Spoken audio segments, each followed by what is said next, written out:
Hey guys, what's going on? It's Eli, back with another review video, and that's right, you read the title for this review video. This is a very special review video, and celebrating the 10th anniversary, you know what I'm saying?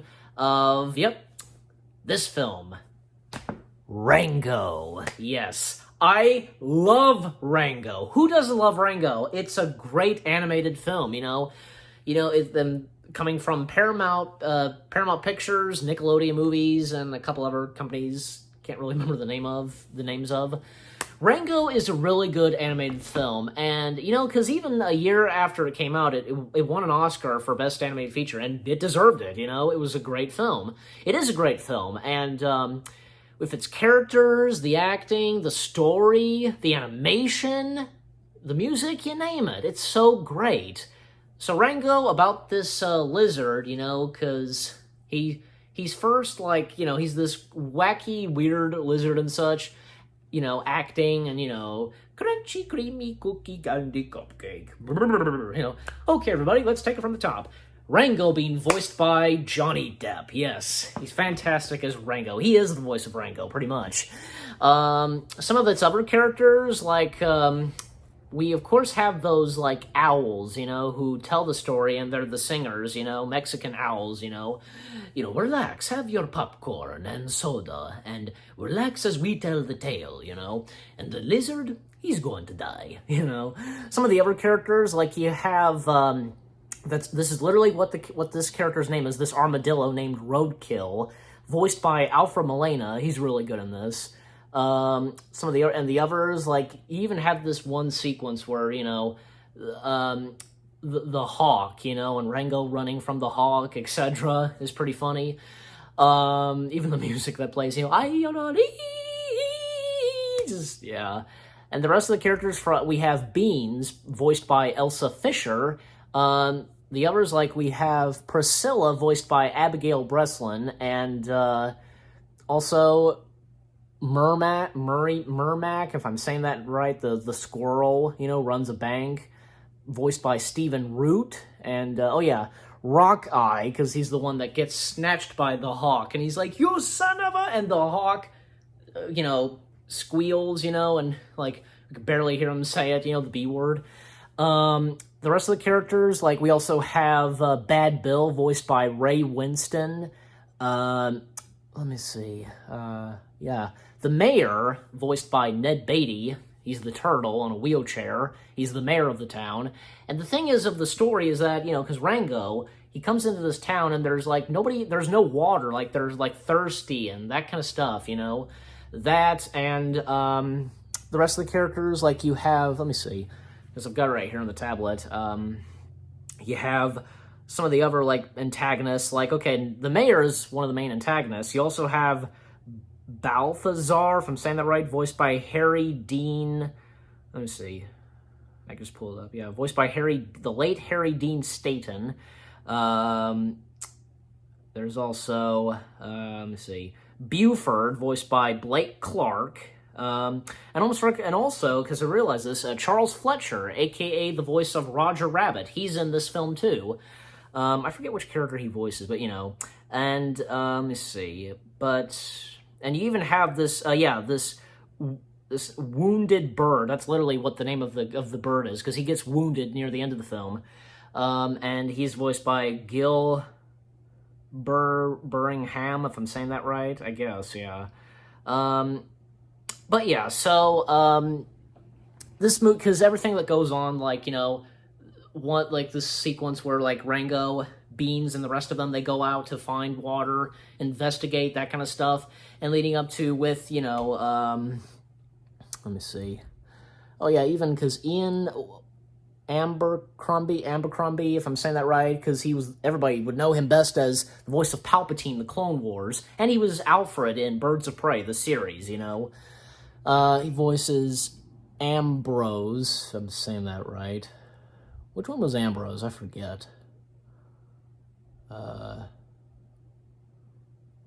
I'm looking, because I've got it on the tablet, so, I don't know, but, but anyway, so, Yeah, it's funny moments in the film is great. They're the funny moments in this are great, and like a chase sequence, like because Balthazar, yeah, I think I said that right. He's blinded, and like they're chasing them down, like him and his family, I guess. They have a tub of water or something like that, a jug of water, but it turns out to be empty when it all comes to an end, the chase.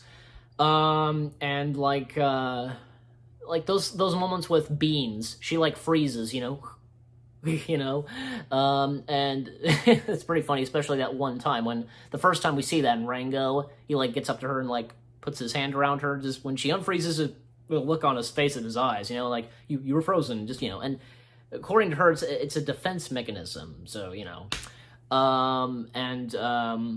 let me see. Yeah, even that one part where the campfire scene, and there's a little talk between Beans and Rango, and also Beans is bringing this up because Rango, like those walking cactus, and turns out they do walk. So, and at one point when Rango's talking, Beans freezes again. Rango looks at Beans and he very quickly kisses her on the cheek. He goes off, and I don't know, was Beans really frozen right there, or because I don't know. If you watch that scene, if you get what I'm saying, so Also, leading up to when, okay, so this film has a liar reveal to it. So, you know what? The liar reveal, okay, because I will admit, because, like, some movies with liar reveals, like, they can just, like, they're like, oh my gosh, the liar reveals, like, you feel so bad for them, they're mistaken, or, well, that kind of stuff, if you get what I'm saying. Like, A Bug's Life has had that, Over the Hedge has that, you name it. So, I think, yeah, even Hotel Transylvania has that too, because of Johnny, because he was in disguise, pretending to be a monster. But in Rango, the lie reveal, of course, is, we also have another antagonist, Jake the Rattlesnake, voiced by Bill Nighy. Yes, Jake is really cool in this, hello, brother, thirsty. He pulls out a glass, and, like, his tooth, and, like, sprays out the venom. Oh, man, that's, wow. And Jake telling all this stuff, like, all you've done is lie to these people, and stuff like that, and just, like, you ain't even from the West, are ya? And, like, he whispers no, and, oh, speak up, I don't think they heard you, and no, and just, and, exposing him, and finally, like, Jake's like, if I ever see you in my town again, I'll take your soul straight down to hell, and just, wow, pretty good. And yeah, it has a bit of foul language in it, but just, actually it kind of works in this film, don't you think? But, not only that, but I almost forgot to mention, because speaking of Bill Nighy, this movie reunites a couple of members who had worked on the first three Pirates of the Caribbean films. The director, Gore Verbinski, yeah, I said that right, Gore Verbinski, he directed the first three pirate films. He also directed the Mouse Hunt, and he directed The Ring, so, yeah. So, again, Gore Verbinski. You also have Hans Zimmer, who composed the first four pirate films. He composes this film. And you have two of the stars from the first three pirate films, Johnny Depp, a.k.a. Jack Sparrow, and Bill Nighy, a.k.a. Davy Jones. Yeah, so that's four members of the pirate films doing this film, so, And here's another thing. The animation to this movie is fantastic, and Industrial Lights and Magic being heavily involved in this film, They do, the animation is great, and the close-ups, it's just fantastic.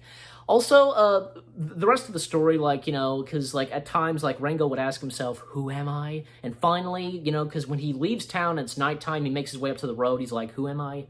No, nothing. I'm nobody, And he, like, I think he passes out at one point, and these roly-polies or whatever, they, like, carry him off, and he wakes up, it's like a dream or something, whatever, and he meets the Spirit of the West, a human, actually. We have a human character in this, voiced by Timothy Oliphant. Am I saying that right? Well, you know who I'm talking about, and remember, he previously was in The Mandalorian, in the first episode of Season 2. Fantastic in that, at that part. And of course, we get Roadkill. We get the appearance of Roadkill again, the armadillo, voiced by Alfred Molina. They come up to a town, where there's water and sprinklers. They find the drain and such, that kind of stuff. And Rango has a flashback of that, because what are you building? The future, Mr. Rango, as the mayor says, The walking cactus, they help, and along with Roadkill, Rango goes back to town, faces off against Jake. Actually, Rango negotiates and gets the members of the family with, from Balthazan, or, well, the blind one, they get all the bats, make it look like a hawk, scare Jake, and that ain't no hawk, ain't nothing but bats. And the mayor, he locks up Rango and Beans in the bank vault of water. The water comes out and such. The town has water again. And, Rango and Beans, they kiss, and Beans accidentally swallows a bullet, and Rango's like, I think he swallowed Plan B. What? And, goes into the water, and Rango trying to give her the Heimlich. And the mayor is almost about to kill Jake with one bullet, but there's no bullets in the gun.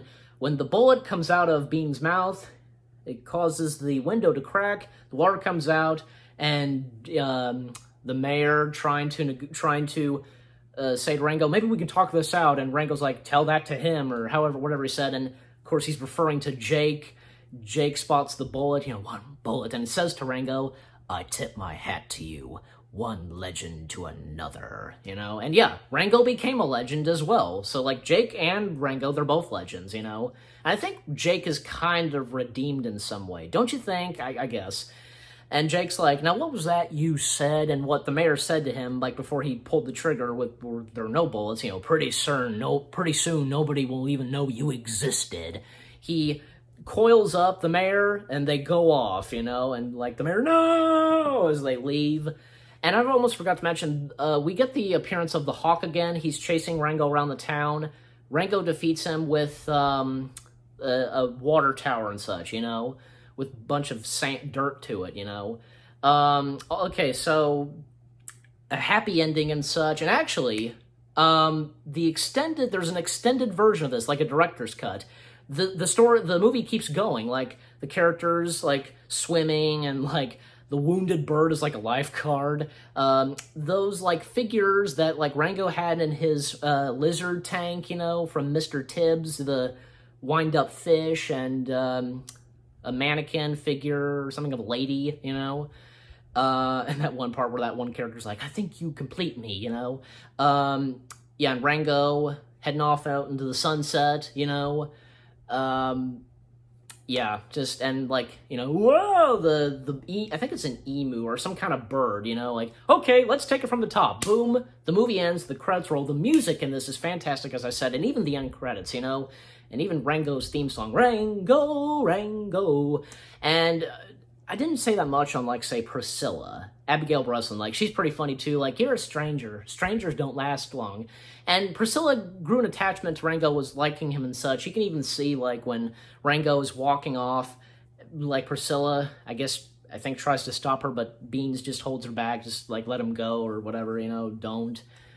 But yeah, Rango, it's a fantastic animated feature. I love it. It's so good. And I give Rango 10 out of 10. It's a great film, a great animated feature. It deserved an Oscar for winning Best Animated Feature. And yeah, as I said, happy 10th anniversary to Rango. I especially got this shirt just for this review. But I also, hey, having a shirt that's Rango I think is really cool to have, so, And you guys let me know what you think of Rango. If you enjoy it, just, yeah, leave comments down below. That's all I can say.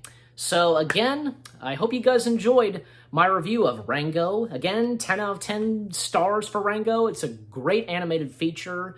One of those films that's new and fresh and has an original story to it, that kind of stuff, So again, hope you enjoyed my review of Rango. You guys let me know what you think of Rango. More reviews coming your way. They're going to be awesome. Keep looking forward, and I'll see you guys in the next video/review video. Take care, and peace out.